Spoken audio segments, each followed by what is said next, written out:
자, 설교 제목 한번 해봅니다. 기도는 소송이요 탄원이요 변론입니다. 한 번 더 봅니다. 기도는 소송이요 탄원이요 변론입니다. 지난 주일에 이런 말씀을 드린 일이 있습니다. 기독교 신앙은 신앙과 삶이 따로 분리해서 존재하는 것이 아니라 신앙과 삶이 하나가 되는 것이라는 말씀을 말입니다. 따라서 기독교 신앙이 좋은 사람은 반드시 삶의 질이 아주 모범적으로 살아가게 되어 있습니다. 역으로 말하면 삶의 질이 별로 좋지 아니하는 기독교인은 그가 비록 교회 안에서는 좋은 신자라 할지라도 사실은 좋은 기독교 신자라고는 말하기가 어렵다는 것입니다. 한국의 기독교는 많은 장점들을 가지고 있지만 약점들도 그동안 많이 노출이 되어 있습니다. 그 많은 약점들 중에서 가장 큰 약점이 뭐냐면 신앙과 삶이 각각 따로따로 논다는 것입니다. 교회 안에서는 1등 신자인데 교회 밖으로 나오기만 하면 전혀 다른 사람이 되고 마는 것입니다. 그러나 여러분, 기독교 신앙은요, 신앙과 삶이 하나가 되는 신앙입니다. 기독교 신앙은 성경이 증거하고 있는 그 신앙을 기독교인들의 삶 속에서 그대로 실천하고 적용하는 신앙이 바로 기독교 신앙입니다. 예수님께서 우리에게 가르쳐 주신 기도문을 보면 아버지의 뜻이 하늘에서 이룬 것 같이 땅에서도 이루어지리라 하는 이런 내용이 있습니다. 여러분, 예수님께서 가르쳐 주신 이 기도는요, 우리가 가지고 있는 기독교 신앙이 단순히 신앙의 영역 안에서만 머물지 말고 우리가 살아가고 있는 이 모든 세상에 우리가 가지고 있는 이 기독교 신앙이 뿌리를 내리게 해달라고 하는 기도입니다. 하늘에 계신 하나님 아버지의 선하시고 의로운 뜻이 이 땅에 살고 있는 기독교인들의 삶을 통해서 구체적으로 이 땅에 이루어지기를 원하고 바라는 기도의 내용인 것입니다. 하나님 아버지의 뜻을 어떻게 이 땅에서 우리가 구체적으로 이루어 나갈 수가 있느냐? 이 땅에 존재하는 기독교인들이 그들이 가지고 있는 기독교 신앙을 이 땅에서 그들이 살아가는 삶을 통해서 구체적으로 실천하고 적용을 해 나갈 때 비로소 이 땅에 하나님 우리 아버지의 뜻이 하나님의 나라가 이루어지는 것입니다. 하나님의 기록된 말씀인 신구약 성경 66권은 그게 두 가지의 주제를 가지고 기록이 되어 있습니다. 첫째는 하나님의 구속사입니다. 하나님의 구속사는 신구약 성경 66권의 중심된 주제요, 또 기독교 신앙의 중심이며 그리고 하나님의 통치와 섭리와 경영의 중심된 주제입니다. 사실 성경은 하나님의 구속사에 대한 계시와 말씀만 있어도 기독교 신앙의 교과서로서 손색이 없습니다. 그러나 성경은 하나님의 구속사에 대한 계시와 말씀만 기록된 것은 아닙니다. 성경에는 기독교인의 삶의 교훈도 기록이 되어 있습니다. 이 땅에 존재하는 모든 기독교인들을 향해서 너희는 이렇게 살아야 한다 하는 삶의 교훈과 실천을 적용을 구체적으로 성경은 선포하고 말씀하고 있습니다. 무슨 말이냐? 기독교 신앙은 신앙과 삶이 언제나 함께 간다는 말입니다. 이 땅에 존재하고 있는 기독교인들을 향하신 하나님 아버지의 뜻은 하나님께서 우리에게 가르쳐 주신 기독교 신앙을 그들의 삶을 통해서 이 땅에서 구체적으로 이루어가는 일이라는 말입니다. 아주 중요한 말이에요. 오늘의 본문 말씀은 이스라엘 자손들의 법적인 소송을 책임지고 있는 재판장들과 또 그 재판장들을 보조하는 지도자들에게 주시는 말씀입니다. 본문 18절 말씀을 보면 네 하나님 여호와께서 네게 주시는 각 성에서 네 지파를 따라 재판장들과 지도자들을 줄 것이요 그들은 공의로 백성을 재판할 것이니라. 하나님께서는 이스라엘 자손들에게 이렇게 명하십니다. 너희는 가나안 땅에 정착을 하며 살아가게 되었을 때 너희가 살고 있는 각 성에 재판장과 지도자를 두라고 말입니다. 본문에서 말씀하고 있는 지도자는 재판장을 보조하는 서기관들을 말합니다. 계속해서 하나님께서는 이스라엘의 재판을 책임지고 있는 재판장들과 서기관들에게 이런 명령을 하십니다. 너희는 공의로 백성을 재판하라고 말입니다. 이스라엘 자손들이 믿고 있는 공의의 신앙이 단순히 신앙의 영역으로만 끝나는 것이 아니라 이스라엘 자손들의 일상의 삶 속에서 하나님의 공의가 또 기독교 신앙의 공의가 구체적으로 실천이 되고 적용이 되어야 한다는 말씀입니다. 여러분, 저와 여러분이 믿고 있는 하나님은요, 공의의 하나님이십니다. 하나님의 기록된 말씀인 신구약 성경 66권은 하나님의 공의의 말씀이고 하나님의 공의의 법입니다. 당연히 기독교 신앙은 공의의 신앙입니다. 하나님께서는 하나님의 공의가 이 세상에 이루어지시기를 간절히 바라십니다. 하나님의 공의의 법이 이 세상에서 구체적으로 펼쳐나가고 그리고 이루어가기를 원하시고 바라십니다. 하나님의 공의를 어떻게 이 세상에서 구체적으로 이루어 가시느냐? 이 땅에 살고 있는 기독교인들의 신앙과 그리고 삶을 통해서 이루어지는 것입니다. 본문 다시 18절입니다. 네 하나님 여호와께서 내게 주시는 각성에서 네 지파를 따라 재판장들과 지도자들을 둘 것이요 그들은 공의로 백성을 재판할 것이니라. 다시 본문 20절. 너는 마땅히 공의만을 따르라. 너는 마땅히 공의만을 따라. 그리하면 내가 살겠고 네 하나님 여호와께서 네게 주시는 땅을 차지하리라.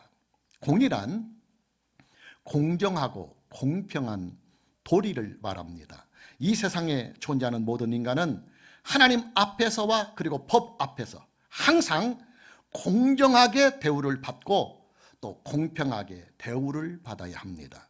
이 세상에 존재하는 모든 인간은 하나님 앞에서와 법 앞에서 항상 평등하게 대우를 받아야 합니다. 하나님은 공의의 하나님이십니다. 하나님께서는 선과 악에 대한 판단을 항상 공정하게 하시고 그리고 항상 공평하게 하십니다. 뿐만 아니라 하나님께서는 사랑과 은혜와 긍휼을 베푸시는 이 일에도 항상 공정하시며 공평하게 행하십니다. 물론 하나님께서는 복을 주시는 일에도 항상 공정하시고 공평하게 행하십니다. 하나님께서는 이 땅에 존재하는 모든 인간에 대하여 항상 공정하게 대우를 해주시고 항상 공평하게 대우를 해주시고 그리고 항상 평등하게 대우를 해주십니다. 주변에서 보면 하나님의 예정과 선택과 주권에 대하여 크게 오해를 하고 있는 사람들을 보게 됩니다. 그들의 오해가 뭐냐? 하나님의 예정과 하나님의 선택과 하나님의 주권을 하나님의 독단이요 그리고 하나님의 독재라고 말하는 것입니다. 그러나 여러분, 하나님의 예정과 하나님의 선택과 주권은요, 하나님께서 가지고 계시는 미리 아시는 지식, 이 부분이 굉장히 중요해요. 우리가 하나님을 알 때 하나님의 미리 아시는 지식, 미리 아시는 지식을 통해서 행하시는 하나님의 완벽하고도 공정하신 하나님의 사역입니다. 하나님께서는 다 아십니다. 우리의 과거도 다 아시고 우리의 현재도 다 아시고 우리의 미래까지도 하나님은 다 아십니다. 하나님께서는 겉으로 드러나 있는 것들만 보시는 분이 아니시며 실체적인 진실을 다 아시는 분이십니다. 하나님께서는 인간의 심성을 다 아시고 또 인간의 행위를 다 아시고 인간의 마음과 생각까지도 다 아시는 분이십니다. 하나님의 예정과 선택과 주권은 하나님께서 이렇게 다 아시는 지식, 미리 아시는 지식을 가지고 행하시는 하나님의 사역입니다. 하나님의 사랑과 하나님의 은혜와 하나님의 공혈과 하나님의 복은 하나님께서 다 아시고 미리 아시는 이 지식을 가지고 행하시는 하나님의 일들입니다. 당연히 하나님의 모든 행사는 다 아시고 미리 아시고 행하시는 일이기 때문에 항상 공정하시고 공평하시며 그리고 평등하십니다. 성경은 이것을 하나님의 공의다, 하나님의 공의다 이렇게 선포하고 있는 것입니다.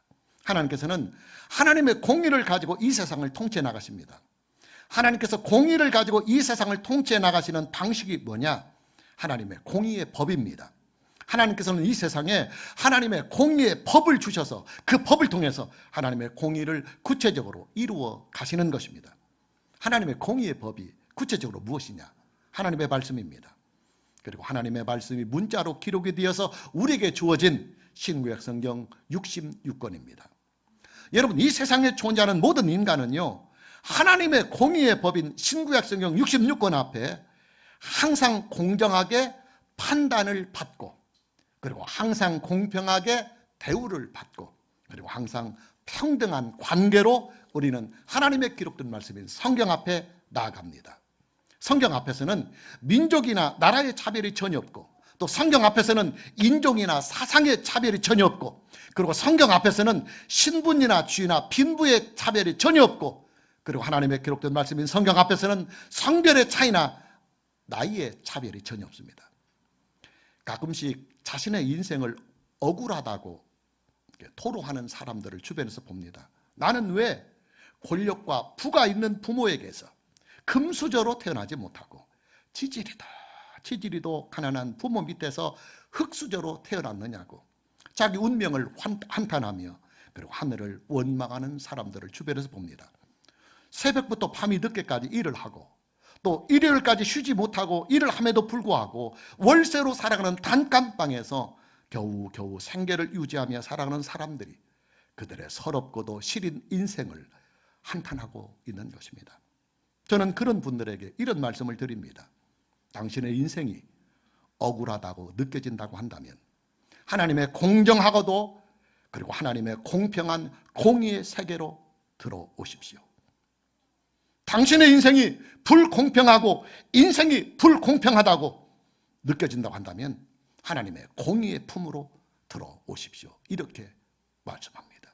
여러분, 기독교 신앙은요, 불공평하게 세상에 태어나서 불공평한 인생을 살아가는 인생들에게 하나님의 공의로운 세계로 들어오게 하는 희망의 신앙이 바로 기독교 신앙입니다. 하나님께서는 예수 그리스도 안에서 하나님을 믿고 하나님을 경외하며 살아가는 모든 인생들에게 세상에서 느끼는 불평등한 억울함을 하나님의 공의로 다 품어주시고 또 세상에서 느끼는 불의한 일들에 대한 그들의 인생의 고난과 고통을 하나님의 공의의 법으로 다 보듬어 주십니다. 하나님의 공의를 가장 잘 나타낼 수 있는 영역이 뭐냐? 재판입니다. 재판. 여러분, 억울함이 있는 사람이 마지막으로 자기의 억울함을 호소할 수 있는 곳이 어디입니까? 재판입니다. 부당하다고 느끼는 사람이 마지막으로 그 부당함을 호소할 수 있는 곳 역시도 재판입니다. 이해관계에 있는 당사자들이 서로 갈등과 마찰을 빚게 될 때 그 갈등과 충돌을 해결할 수 있는 마지막 선택의 길이 뭐냐? 그것도 역시 재판입니다. 이뿐만이 아닙니다. 재판은 한 사람의 생명과 인생이 걸려있는 아주 중대한 자리이기도 합니다. 형사재판은 한 인간의 행위에 대하여 그 행위가 유죄가 되는지 아니면 무죄가 되는지에 대한 최종적인 판단을 형사재판이 합니다. 형사재판은 죄질에 따라서 최고는 사형을 선고할 수도 있고 적어도 벌금형이나 징역형을 선고받을 수도 있습니다. 한 사람의 생명과 한 사람의 인생이 형사재판의 결과에 따라서 살기도 하고 죽기도 하는 것입니다. 민사재판은 사람의 생명에는 직접 영향을 주지 않는다 할지라도 많은 물질들이 왔다 갔다 합니다. 저는 제 주변에 여러 사람들이 민사재판을 하면서 물질의 영역뿐만 아니라 건강까지도 함께 잃어버리는 일들을 자주 봅니다. 그만큼 재판이 스트레스가 크다는 말입니다. 따라서 재판이라고 하는 이 영역은 항상 공의롭게 진행이 돼야만 합니다. 그래야 공의로운 결과가 나타날 수가 있기 때문입니다. 형사재판이 됐든 민사재판이 됐든 혹은 행정재판이 되었든 재판은 오직 사실과 진실이 온전하게 드러나고 그리고 그 사실과 진실에 따라서 공의로운 판결이 반드시 나와야만 하는 것입니다.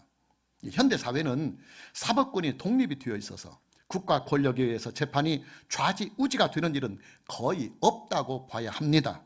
그러나 고대 사회는 국가 권력을 가지고 있는 자가 사법권도 함께 가지고 있었을 뿐만 아니라 고대 사회의 재판은 과학적인 증거의 능력이 거의 없기 때문에 증인들을 통해서만 재판의 결과가 거의 나타났습니다.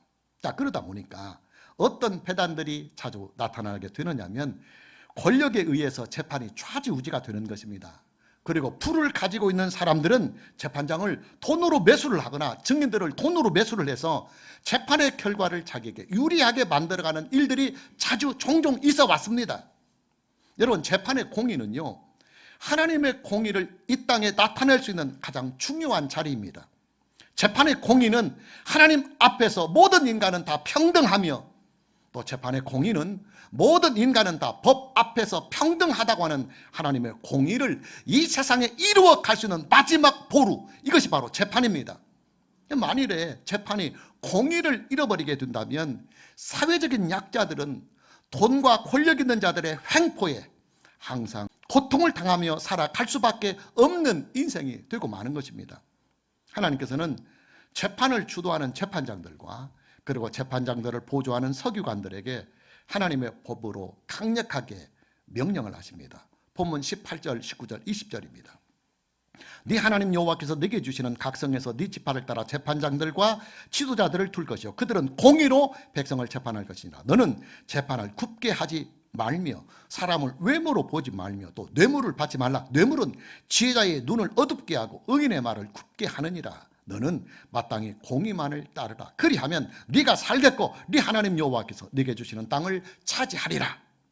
재판장들과 서기관들아, 너희는 공의로 백성들을 재판하라. 너희는 재판을 공정하고 공평하게 할 것이요 사람을 외모로 판단하지 말고 그리고 뇌물을 받아서는 안 된다 명령하고 있습니다. 하나님께서는 재판장들과 서기관들에게 이런 명령을 하십니다. 너희는 마땅히 공의로서 재판을 해야 한다. 그리하면 너희 하나님 앞에서 너희가 복을 받고 살게 될 것이며 너희 나라와 너희 백성들은 견고하게 세워질 것이다. 자, 무슨 말이냐? 이 땅에서 행하는 모든 재판들이 하나님의 공의를 나타내는 공의로운 재판이 될 때 그 나라와 그 백성은 비로소 하나님의 법 앞에서와 하나님 앞에서 공정하고도 그리고 평등하게 대우를 받고 살아가는 공의로운 세상이 될 수가 있다는 말입니다. 성경은 하나님을 의로우신 재판장이라고 선포를 하고 있습니다. 우리가 참고구절로 시편 7편 11절 말씀을 보면 하나님은 의로우신 재판장이시며 하나님은 의로우신 재판장이시며 매일 분노하시는 하나님이시로다. 자, 의로우신 재판장이신 하나님께서는 매일 분노를 하신다고 성경은 말씀하고 있습니다. 왜 하나님께서 매일 분노를 하시느냐? 이 땅에서 행하여지고 있는 불의한 재판들에 대하여 하나님께서는 의의 재판장으로서 분노를 하시고 또 불의한 자들이 법의 심판을 받지 아니하고 오히려 법의 보호를 받는 일들에 대하여 선하고 의로우신 재판장으로서 분노를 느끼신다는 말입니다. 참고구절로 다시 시편 75편 7절을 봅니다. 오직 재판장이신 하나님이 이를 낮추시고 그리고 저를 높이시느니라. 제가 하나님께 기도를 하면서 고백을 하는 신앙 고백에는 이런 고백이 있어요. 하나님 아버지께서는 제가 믿음을 가지고 의지하며 의뢰하며 소망의 기도를 드릴 수 있는 저의 유일하시고도 참되시며 전진전능하시며 선하시고 의로우신 기도의 주 하나님이시요 하나님 아버지께서는 선하고 의로우신 재판장이시기에 선과 악에 대한 모든 판단은 오직 하나님 한 분에게만 있다는 사실을 저는 믿습니다 하는 신앙의 고백입니다. 여러분, 저와 여러분이 인생을 살다 보면요 억울하다고 느껴지는 일들이 있어요. 진실이 왜곡이 되고 사실이 거짓이 되어서 나를 큰 고통에 빠지게 하는 그런 불의한 일들을 우리가 만나고 겪을 수도 있습니다. 국가의 법이 그 억울함과 그 참담한 피해감을 다 풀어줄 수가 없는 일이 내 인생에 발생을 할 수가 있어요. 그때 우리가 할 수 있는 최종적인 우리의 선택이 뭐게 되겠습니까? 선하시고 의로우신 완전하신 재판장이신 하나님께 우리가 당하는 억울함과 슬픔과 아픔과 그리고 세상의 불의들을 하나님께 탄원하는 것입니다. 소송하는 것입니다. 어떻게 소송하고 탄원하느냐? 하나님께 드리는 우리의 기도가 하나님께 대한 우리의 소송이고 우리의 탄원이며 때로는 우리의 변론이 되기도 한다는 것입니다. 여러분, 하나님께 드리는 저와 여러분의 기도는요 선하시고 의로우신 재판장이신 하나님께 드리는 우리의 탄원이며 동시에 선하시고 의로우신 재판장이신 하나님께 드리는 우리의 법적인 소송입니다. 누가복음 18장을 보면 불의한 재판장과 과부의 비유가 소개가 되고 있습니다. 이 비유는 이렇게 시작을 합니다. 우리가 참고구절로 누가복음 18장 1절을 봅니다. 예수께서 그들에게 항상 기도하고 낙심하지 말아야 할 것을 비유로 말씀하시되, 다시 말하면 불의한 재판장과 과부의 비유는 하나님께서 그의 자녀들에게 주신 기도에 대한 교훈이다 그 말이에요. 기도에 대한 교훈을 우리가 알기 쉽게 설명하기 위해서 비유를 들어서 말씀하는 내용이라는 말입니다. 계속해서 참고구절로 누가복음 18장 2절 3절을 계속 봅니다. 이르시되 어떤 도시에 하나님을 두려워하지 않고 사람을 무시하는 한 재판장이 있는데 그 도시에 한 과부가 있어 자주 그에게 가서 내 원수에 대한 나의 원한을 풀어주소서 하되 그랬습니다. 그리고 계속해서 이어지는 누가복음 18장 4절과 5절입니다. 그가 얼마 동안 듣지 아니하다가 후에 속으로 생각하되 내가 하나님을 두려워하지 않고 사람을 무시하나 이 과부가 나를 번거롭게 하니 내가 그 원한을 풀어주리라. 그렇지 않으면 늘 와서 나를 괴롭게 하리라 하였느니라. 자, 불의한 재판장이라 할지라도 억울한 사연을 가지고는 과부가 거의 매일같이 찾아가서 자기의 억울함을 탄원을 하면 그 불의한 재판장도 이 과부가 귀찮아서라도 그의 탄원을 들어서 정식적으로 공의로운 재판을 해주지 않겠느냐 하는 비유입니다. 자, 무슨 말씀이냐? 우리가 하나님께 드리는 기도는 의로우신 재판장이신 하나님께 드리는 탄원이 된다는 말씀입니다. 동시에 우리가 하나님께 드리는 기도는 의로우신 재판장에게 청구하는 우리의 법적인 소송이 되기도 한다는 말씀입니다. 아주 중요한 말이에요.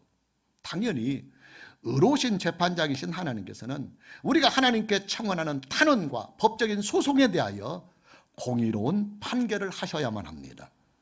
자, 하나님께서 공의로운 재판장이십니다. 하나님은 공의로우신 분입니다.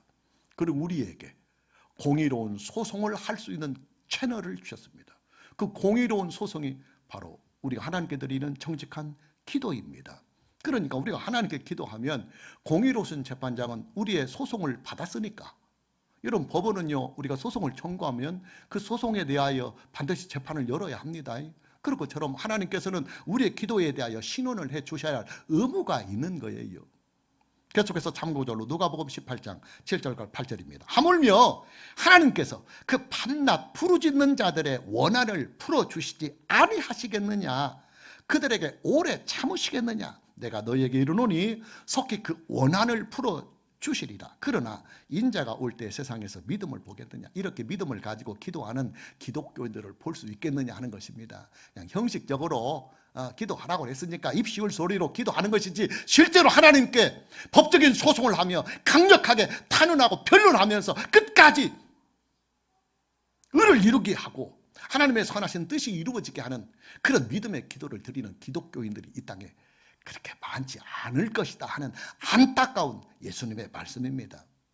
의로우신 재판장이신 하나님께서는 우리가 하나님께 기도를 통해서 청원하는 우리의 탄원과 우리의 법적인 소송에 대하여 반드시 응답을 하실 수밖에 없어요. 그분은 재판장이기에.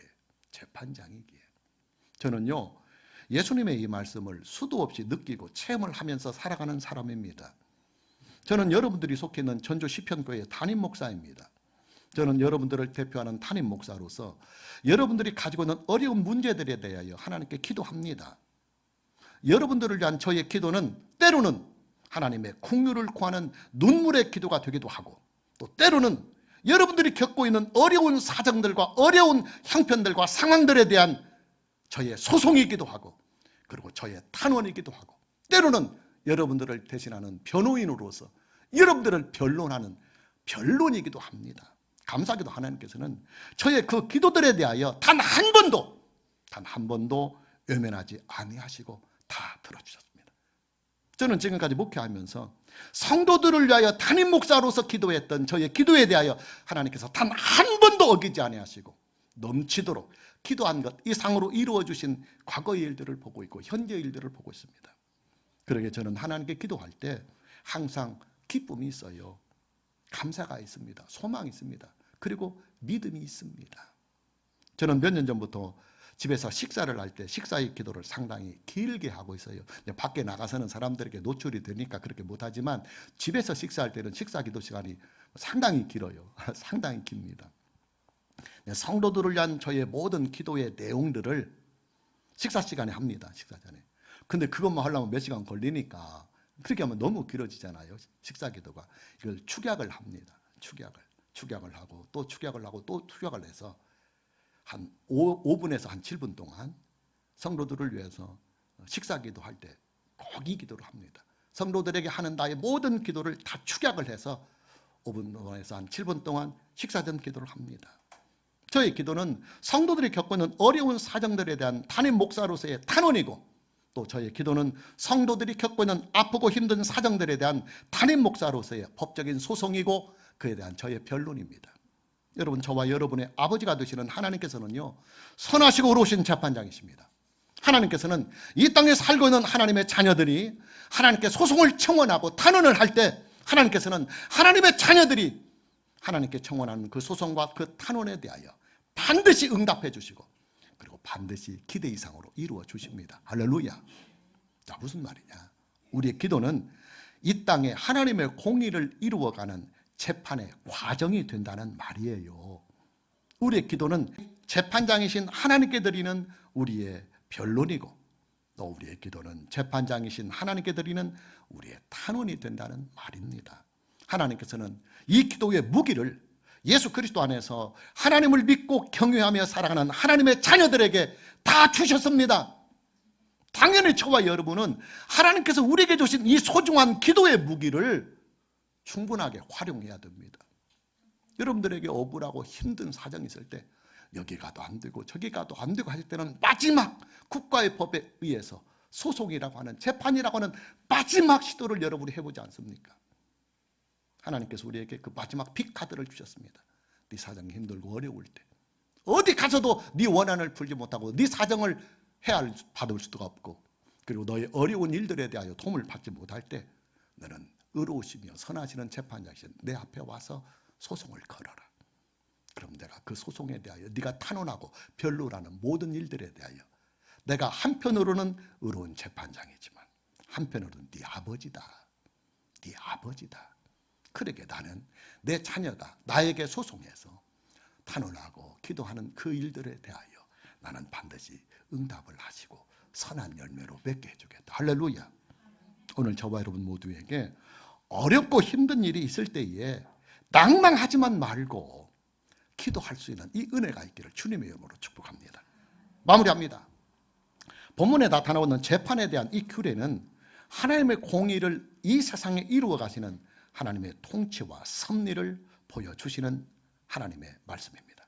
우리가 살고 있는 이 세상은 힘의 논리가 작용을 하고 있기 때문에 때로는 하나님의 자녀들이 이 땅에서 그 힘의 논리에 밀려가지고 내가 좀 돈이 부족하고 권력이 부족하고 그리고 살아온 인생의 경험이 부족하고 또는 내가 가지고 있는 능력이 부족하다고 해서 힘이 나보다 많은 자들, 큰 자들에게 불이한 대우를 받고 억울한 일들이 있고 힘에서 밀려나서 내 행복을 잃어버리는 어처구니 없는 일들이 있을 수 있겠지만 그러나 낭망하거나 절망하지만 말고 너는 하나님께 재판을 청구해서 소송을 통해서 너희 권리를 찾아 먹으라 하고 우리에게 기도의 무기를 주셨습니다.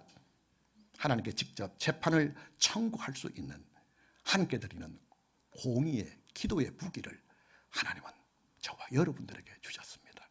오늘 저와 여러분 모두에게 남은 인생 기도할 수 있는 이 은혜, 기도할 수 있는 이 은혜 있기를 기도하되 믿음으로 기도하고 소망을 가지고 기도하고 기도하는 일을 지겹다고 역겹다고 힘들다고 느끼지 말고 이것이 여러분의 희망의 길이고 그리고 여러분의 인생의 능력이 되는 길이라고 판단이 된다면 기쁨을 가지고 진짜 감사함을 가지고 기도할 수 있는 이 은혜가 있기를 주님의 이름으로 축복합니다. 찬양합니다.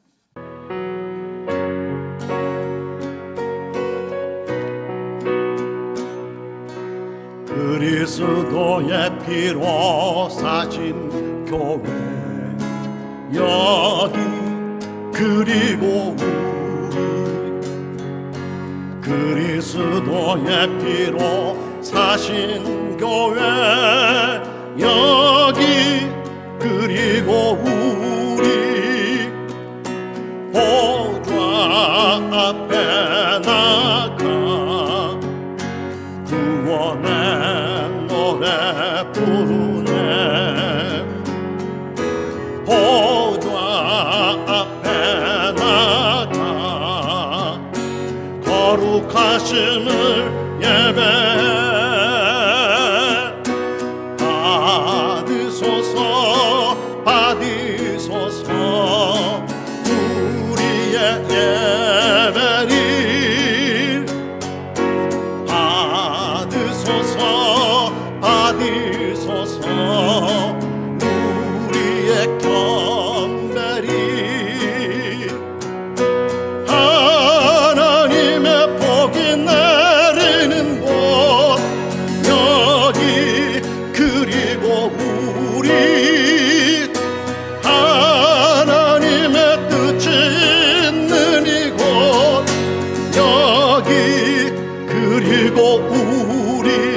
고백합니다.